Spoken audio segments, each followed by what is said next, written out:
A few days later, after finalizing all the necessary arrangements, I packed my bags and left my in-laws' house. Before leaving, I informed my mother-in-law of my departure and bowed to her out of respect. With a smirk, she looked at me and said, "You've been a terrible wife and an even worse mother from start to finish." She went on to accuse me of being the worst mother for leaving my children. I couldn't believe how much more she could mock me. My daughter and son chuckled when they heard my mother-in-law's words. My name is Maria, a 42-year-old housewife. I live with my husband Ken, our son Josh, and our daughter Amy. Our children have grown up wonderfully, and Ken works hard to provide for us, so we've enjoyed a peaceful life without any major issues.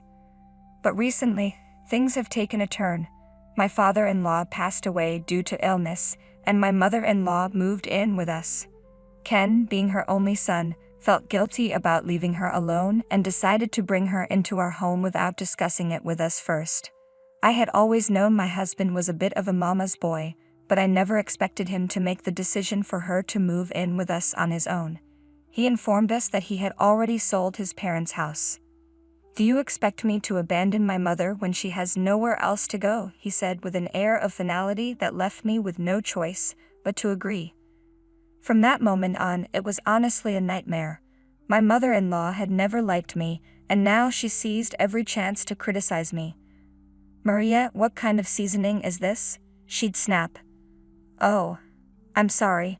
I'll be more careful," I apologized. "And I don't like greasy food," she continued. "Well, the kids are growing, and Ken likes fried food too," I explained. "Then make a separate meal for me." "Unless you want me to eat unhealthy food and die early," she said, her tone sharp. "No, it's not that, but it would cost more and be a bit of a hassle," I replied, trying to stay calm.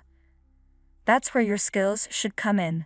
Ken earns enough, so why don't you manage the finances better? And as for the hassle, you're just spoiled.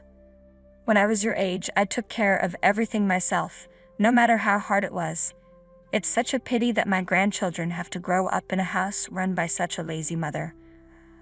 I feel sorry for them." I thought to myself, if you have so many complaints, why don't you handle it yourself?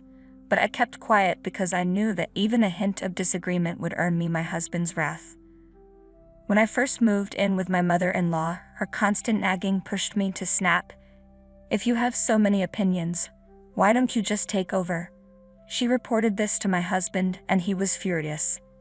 He confronted me, saying, "How dare you speak to her like that when I'm the one supporting you?"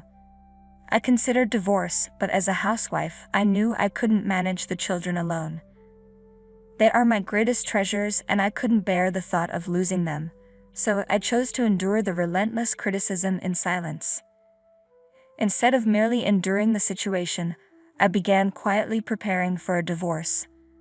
I applied for jobs at various companies while my mother-in-law watched over me at home. Only one company offered me a part-time position, but thanks to my previous experience as a bank clerk, I secured a clerical job at a bank. It was my first corporate role in a long time, and I found it exciting. Although the job came with its own set of responsibilities and stress, it was still a welcome relief compared to being constantly under my mother-in-law's scrutiny. However, my mother-in-law was not pleased with the fact that I was working. "Why work when Ken earns a good salary? Maybe she's just out looking for men," my mother-in-law muttered. "That's a ridiculous way of thinking. You're being completely unreasonable," I thought to myself. While Ken does earn a decent salary, having his mother living with us has increased our expenses, so we can't afford everything as comfortably as before. Despite this, my mother-in-law insisted that I give her an allowance to ensure I wasn't spending money on other men.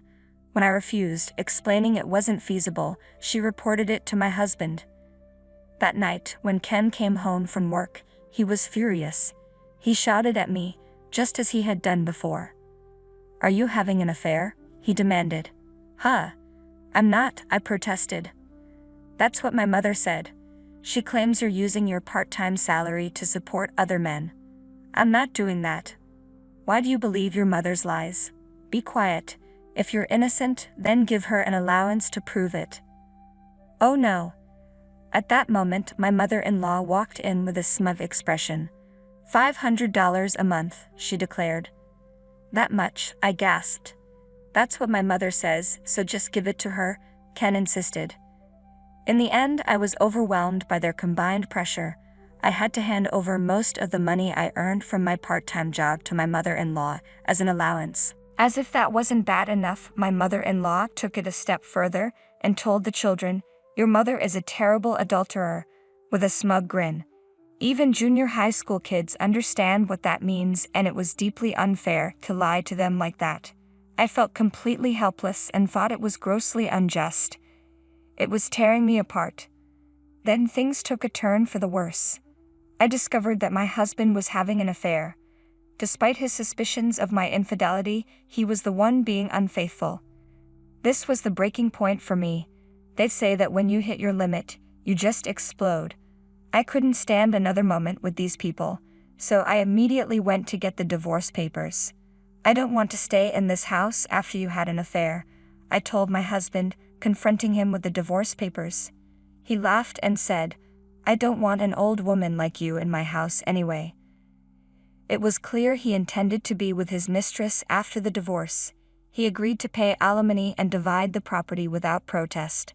When we asked the children what they wanted to do, they both chose to stay in the house. My mother-in-law gave me a smug grin and remarked, "I'd always knew you preferred your father over this woman." A few days later, after finishing all the necessary paperwork, I packed my bags and prepared to leave my in-laws' house. In the living room, informed my mother-in-law that I was leaving that day and gave her a respectful bow. She grinned once more and said with biting sarcasm, "You've been a terrible wife and mother from the start." Then she added, "You're such a horrible mother for leaving your children." I couldn't believe how much more she could mock me. My daughter and son actually laughed when they heard my mother-in-law's comments. "Even the children are laughing at you. What a pathetic mother," she sneered. Actually, the children had chosen to stay here, so I wasn't abandoning them. "Oh, I see. So now you're just a sad woman left behind by her children," she retorted. "Well, say what you want, but remember, you're responsible for everything at home from now on."